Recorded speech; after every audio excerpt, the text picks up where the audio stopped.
أعوذ بالله السميع العليم من الشيطان الرجيم. بسم الله الرحمن الرحيم. وصلى الله على رسول الكريم محمد بن عبد الله وعلى آله وصحبه وسلم تسليما كثيرا والحمد لله رب العالمين. Chers frères et sœurs en islam, nous vous saluons avec meilleure des salutations. Nous louons Allah subhanahu wa ta'ala, nous le glorifions, Allah le tout-puissant, Allah le omnipotent, le omniscient, Allah le très miséricordieux, Allah le miséricorde Allah. Nous le louons, nous le glorifions. Nous savons que nous avons déjà dit aux musulmans, aux musulmanes auparavant que celui qui a créé, c'est Allah. Celui qui doit être adoré, c'est Allah.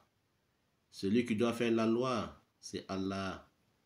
Et c'est vers lui que nous allons nous retourner, c'est Allah, le jour de la résurrection pour un jugement dernier. Allah subhanahu wa ta'ala nous a créé les djinns, les génies et les hommes rien que pour l'adorer. وَمَا خَلَقْتُ الْجِنَّ وَالْإِنسَ إِلَّا لِيَعْبُدُونَ. Je n'ai créé les hommes et les djinns rien que pour m'adorer.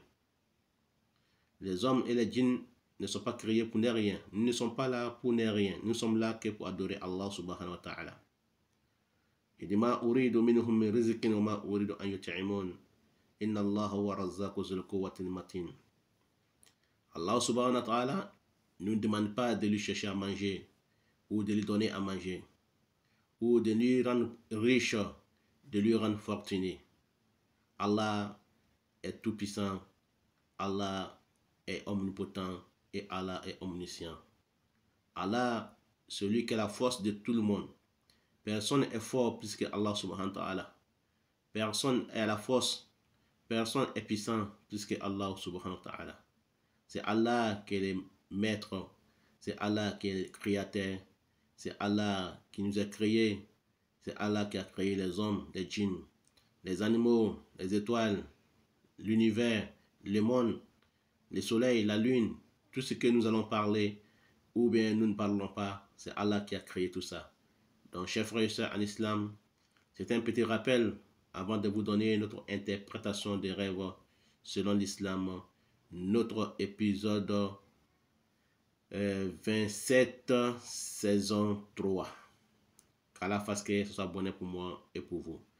Nous demandons à Allah subhanahu wa ta'ala la protection contre les satans lapidés, les bannis du paradis et les promis de l'enfer.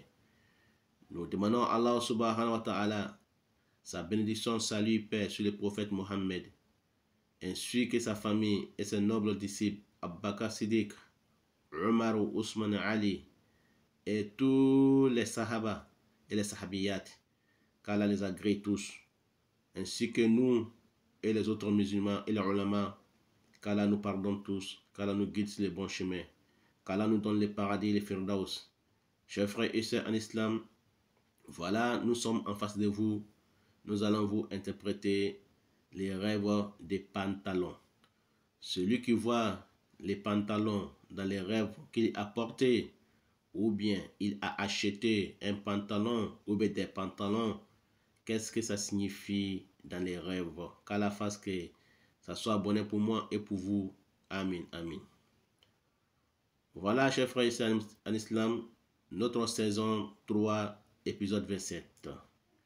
Rêver des pantalons. Si une femme voit un pantalon, ça nous parle d'un homme galant. Ça veut dire que ça parle d'un homme galant pour la femme qui a vu les pantalons dans les rêves. Ça peut nous parler aussi du mariage pour une fille célibataire.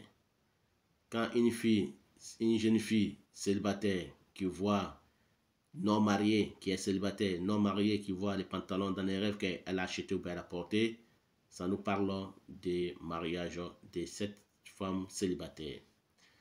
Les pantalons, toujours, chers frères et sœurs en islam, les pantalons neufs est égal à un homme jeune. Et les pantalons vieux, c'est-à-dire pantalons anciens, vieux, est égal à un homme vieux. Chers frères et sœurs en islam, qu'Allah fasse que ce soit bonheur pour moi et pour vous. Les pantalons nous parlent toujours aussi des voyages pour un homme qui se voit porter les pantalons. Ça peut nous parler aussi, chers frères et sœurs en islam, de l'assurance. L'assurance et la sécurité pour la personne qui a vu les pantalons dans les rêves. Et les pantalons, chers frères et sœurs en islam, si la personne qui a vu les pantalons dans les rêves qu'il a porté ou l'a acheté et qu'il a l'intention de voyager, donc il voyagera très prochainement, Inch'Allah ta'ala, dans un pays européen non islamique ou non islamisé, Inch'Allah. Les pantalons, chers frères et sœurs en islam, ça nous parle aussi de liberté de la personne qui a vu les pantalons, femme ou homme. Ça nous parle aussi de la richesse et la bonne nouvelle pour la personne qui a vu les pantalons. Ça peut nous parler aussi, chers frères et sœurs en islam, d'effort, l'effort d'un homme ou d'une femme. Ou ça peut nous parler le courage d'un enfant à l'école, un enfant ou un jeune à l'école ou un jeune étudiant.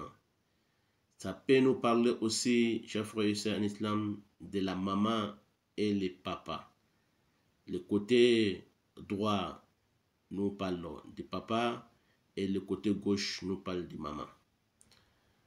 Ou ça peut nous parler aussi de la droiture et l'égarement. C'est-à-dire le côté droit nous parle de la droiture et le côté gauche nous parle de l'égarement. Qu'Allah fasse que ce soit bonheur pour moi et pour vous dans ce monde du Shiba et l'au-delà. Wallahu a'lam, c'est Allah qui sait. Nous allons nous retrouver, chers frères et sœurs en islam, dans notre épisode 28 de saison 3. Nous allons vous parler de la tortue. La tortue as-sulhafa en arabe. Wallahu a'lam, c'est Allah qui sait. Wassalamu alaikum wa rahmatullahi ta'ala wa barakatuh. C'était votre frère et votre élève et votre imam Cheikh Swali Salah Al-Kuniya Al-Fawzani.